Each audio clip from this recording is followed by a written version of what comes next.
Le Conseil des ministres invité à examiner les dossiers Sokimo Miba Gécamines ce vendredi.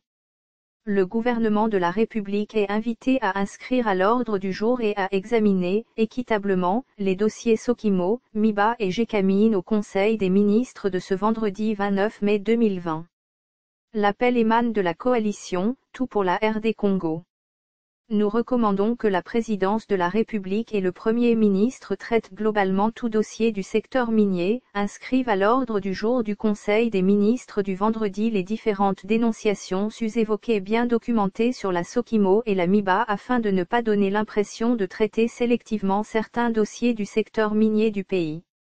Notre coalition a officiellement écrit aux autorités compétentes à ce sujet, indique un communiqué officiel parvenu à Zoom Echo.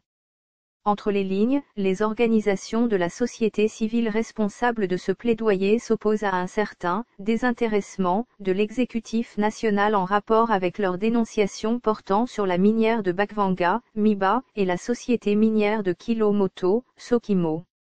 Et ce, en faisant de la question de la Gécamine sa priorité.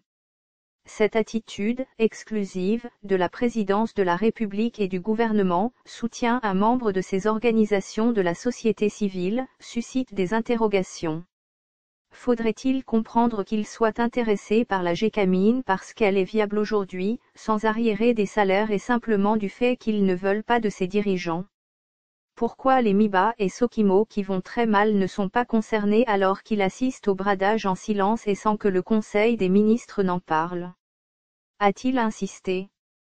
Si le chef de l'État a promis de relancer Sokimo lors de son meeting le 1er juillet 2019 en Ituri, rien n'est encore fait jusqu'à ce jour. Ces organisations rappellent que Pianeta et AJN, sans capacité financière et inconnus du secteur minier aurifère, signent des accords sur des gisements importants évalués à plus de 50 milliards de dollars bruts avec la Sokimo, de gré à gré, et en violation du code minier révisé sans tenir compte des accords existants Sokimo et Kibali, Moana Africa, MGM, etc. Les élus de l'Ituri et du ELE, les ONGS, les travailleurs ont dénoncé, preuve matérielle à l'appui, sans que le chef de l'État se saisisse de cette affaire pour examen en Conseil des ministres pendant qu'en plus du bradage, le personnel de Sokimo accuse 90 mois d'impayés. Du côté de la Miba, soutient la coalition, les travailleurs cumulent des arriérés depuis 2012 et dénoncent également le bradage et la mauvaise gestion. Si le président de la République a ordonné audit, pendant que ce dernier était à pied d'œuvre, la Miba a signé un contrat de gré à gré avec des Roumains inconnus du secteur. À quel coût ces Roumains vont réparer la centrale de Tchala de la Miba qui dessert en électricité la ville de Mbuji-Mayi? Qui a fait les études? Pourquoi signer des contrats de gré à gré avec les commissionnaires non connus dans le secteur des mines et ne pas les publier contrairement à la loi et ITIE?